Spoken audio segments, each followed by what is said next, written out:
सूर्य ग्रहण पर हमारी खास पेशकश है, जिस पर हम बात कर रहे हैं कि कैसे इस बार के सूर्य ग्रहण में आपको सावधानी बरतनी चाहिए, क्या करें क्या ना करें। लेकिन एक बार फिर से हमारे खास मेहमानों का रुख कर लेते हैं। शास्त्री जी हमें बता रहे थे कि किस राशि पर क्या प्रभाव पड़ने वाला है। 4 राशियां बची हुई हैं। शास्त्री जी ये बताएं कि इन 4 राशियों पर क्या प्रभाव पड़ेगा। जी देखिए, मैं आपको नेहा जी बतला रहा था कि धनु राशि के जो जातक हैं इस ग्रहण काल में उन्हें क्या करना चाहिए। धनु राशि के जातकों को विष्णु सहस्त्र नाम का पाठ अवश्य करना चाहिए।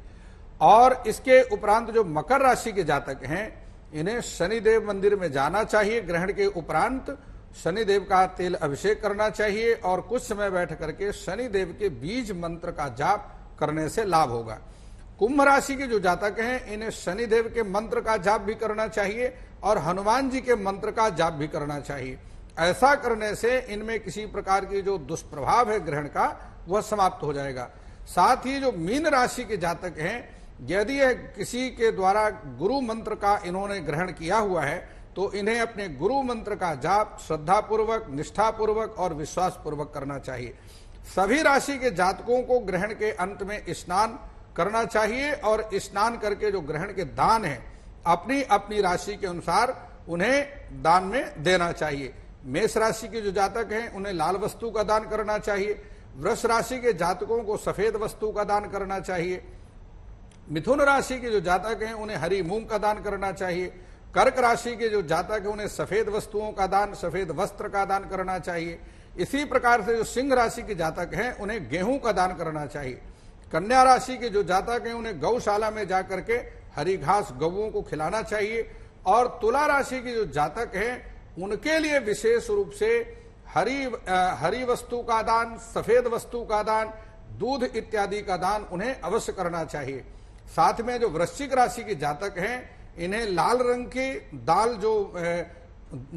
की जो वस्तुएं हैं, गुड़ इत्यादि का दान करना विशेष रूप से लाभकारी रहेगा। और धनु राशि के जातकों को पीले वस्त्र में हल्दी और चने की दाल बांध करके दान करना चाहिए। मकर राशि के जो जातक हैं उनको काले वस्त्र में लोहा और उड़द बांध करके दान करना चाहिए। कुंभ राशि के जातकों को काले वस्त्र में अथवा नीले वस्त्र में काले तिल बांध करके और संभव हो सके तो कोयला उनको जल प्रवाहित करना चाहिए। मीन राशि के जातकों को भी पीली वस्तुओं का दान करना बेहद लाभकारी रहेगा। यह सारे दान ग्रहण के उपरांत ये ग्रहण के दान होते हैं। ऐसा करने से एन केन विधि दीन है, दान करे कल्याण। कलयुग में प्रत्येक प्राणी का कल्याण दान से होता है। ग्रहों का प्रभाव भी दान से समाप्त हो जाता है। दान करेगा कल्याण, ये यहाँ पर शास्त्री जी बता रहे हैं। मैं सुरेंद्र नाथ जी भी हमारे साथ जुड़े हैं। सुरेंद्र नाथ जी, आपसे यही जानना चाहेंगे कि अगर कोई नया काम करना हो, कोई भी शुभ काम करना हो तो ग्रहण उसके लिए उपयुक्त वक्त नहीं माना जाता है। लेकिन अगर किसी की शादी का योग बन रहा है, वही तिथि निकल रही है, किसी को गाड़ी खरीदनी है, किसी को नए घर में प्रवेश करना है या फिर कोई कॉन्ट्रैक्ट साइन करना है, ऐसे लोग क्या करें? देखिए, ग्रहण काल के अंदर इन सभी शुभ कार्यों से बचना चाहिए, क्योंकि ग्रहण का जो है उसको प्रभाव शुभ नहीं होता। विशेष रूप से जिस राशि पर, जैसे तुला राशि पर और स्वाति नक्षत्र के जातकों को विशेष सावधानी बरतने की आवश्यकता है। ऐसे में वो कोई भी नया काम ना करे, क्योंकि वो अपने स्वास्थ्य के लिए और अपने धन की वृद्धि के लिए वो सूर्य के मंत्र का और आदित्य हृदय स्तोत्र आदि का पाठ करें। स्वास्थ्य की रक्षा के लिए महामृत्युंजय मंत्र का जप करें और जितना भी हो सके ग्रहण काल में जो शुभ कार्यों से बचें तो अच्छा रहेगा। उमाकांतानंद जी भी हमारे साथ जुड़े हैं। उमाकांतानंद जी, बहुत से लोग भ्रांतियों से इसे जोड़ देते हैं, कहते हैं कि सूर्य ग्रहण में कुछ भी जो पंडित बता रहे हैं वो सही नहीं है। इसे कहते हैं कि हम जब भी बाहर निकलें, सूर्य ग्रहण हो या ना हो, चंद्र ग्रहण हो या ना हो, इससे कोई फर्क नहीं पड़ता है, काम तो करना ही है, बाहर तो जाना ही है, खाना तो खाना ही पड़ेगा। ऐसे में उन लोगों के लिए आप क्या कहेंगे? देखिए, इसमें माने या ना माने, प्रकृति का जो नियम बना हुआ है उसका प्रभाव प्राणी मात्र के ऊपर पड़ता है और उसमें भी मनुष्य के ऊपर तो सबसे ज्यादा पड़ता है।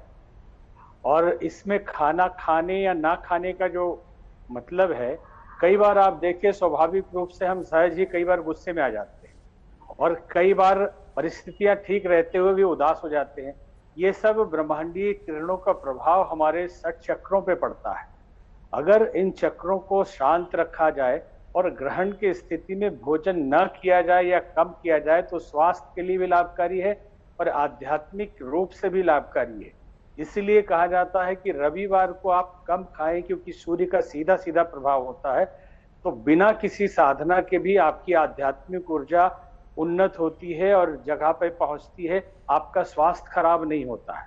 तो वैज्ञानिक दृष्टि से इसे समझना चाहिए कि शरीर को जितना हल्का रखा जाए, उस दिन भोजन न किया जाए, तो आध्यात्मिक दृष्टि से भी, ब्रह्मांडीय ऊर्जा को अपने अंदर लेने की दृष्टि से भी, चक्रों के जागरण की दृष्टि से भी, मानसिक संतुलन की दृष्टि से भी बड़ा लाभकारी है।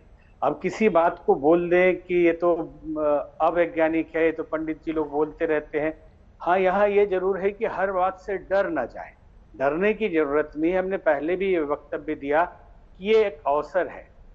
जो अमावस्या है या दिवाली की जो रात्रि होती है वो काली पूजा की रात्रि है, और पहले भी हमने संकेत किया कि तंत्र विद्या की दृष्टि से पूरे साल में ये बहुत महत्वपूर्ण दिन होता है, ग्रहण हो या ना हो। लेकिन ये तो एकदम डबल बेनिफिट देने वाला है साधकों के लिए, मंत्र जपने वालों के लिए या तंत्र विद्या वालों के लिए। तो सामान्य लोगों के लिए कई बार विष्णु सहस्त्रनाम या आदित्य हृदय स्तोत्र सबको आता नहीं है, तो उनके लिए यह है कि केवल उपवास कर सके, जितना हल्का खाएं। और गायत्री मंत्र तो आजकल सब लोग जानते हैं। कई बार कहा जाता है कि दिशाशूल है, ये है, वो है, तो उधर न जाएं, लेकिन ये भी कहा जाता है कि आप 7 बार गायत्री मंत्र पढ़ के जाएं तो वो उसकी खराब स्थितियां ठीक हो जाती हैं। तो लोगों को ये समझना चाहिए कि ये सारी खगोलीय स्थिति है, ब्रह्मांड की ऊर्जा और ग्रहों की किरणों का प्रभाव हमारे हर अंग पे, हर उपत्तिका, ग्रंथि और चक्रों पे पड़ता है, और सीधे सीधे उसका प्रभाव हमारे मन पे पड़ता है। और मन के उस असंतुलन के कारण भी हम गलत डिसीजन ले लेते हैं, जिसका परिणाम बड़ा ही दूरगामी होता है, अच्छा है या बुरा। अगर अच्छा डिसीजन लेते हैं तो अच्छा होगा, और बुरा लेते हैं तो बुरा होता है। इसलिए इस समय उपवास करें, इसे भी वैज्ञानिक माने। पंडित जी कोई भी कह रहे हैं तो अपने मन से नहीं कह रहे हैं। पूरी दुनिया में जब काल गणना नहीं आती थी तब से अभी 2023 साल हुआ है कैलेंडर निकले हुए इस वाला, और हमारे यहाँ बहुत दिनों से खगोलीय गणना और ग्रहों की स्थिति बहुत पहले से बताई जा रही है, जो आज विश्व के वैज्ञानिक इसे विज्ञान सम्मत मान रहे हैं और ये जान रहे हैं कि भारतीय खगोल विद्या एक बहुत बड़ा साइंस है और जिसे आज विश्वविद्यालयों में पढ़ाया जा रहा है। इसलिए पंडित जी की कही हुई ये पोंगापंथी बातें नहीं है।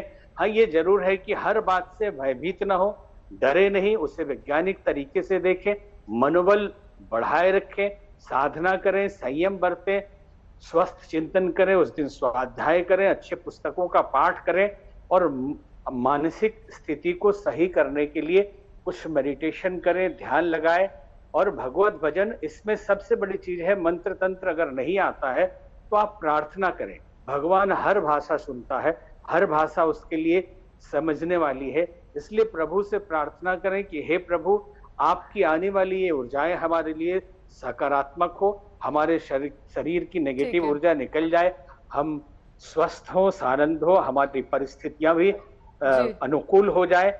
ऐसी प्रार्थना हम परम पिता परमेश्वर से इस ग्रहण की स्थिति में करें तो पूरी दुनिया में प्रेयर का प्रभाव जाना जाता है। प्रार्थना से बहुत बड़ी बड़ी चीजें मिल जाती है, और प्रार्थना से ही हम पत्थर में भी भगवान को साकार कर लेते हैं। आपने बहुत सारी सकारात्मक बातें यहाँ हमारे दर्शकों को बताई।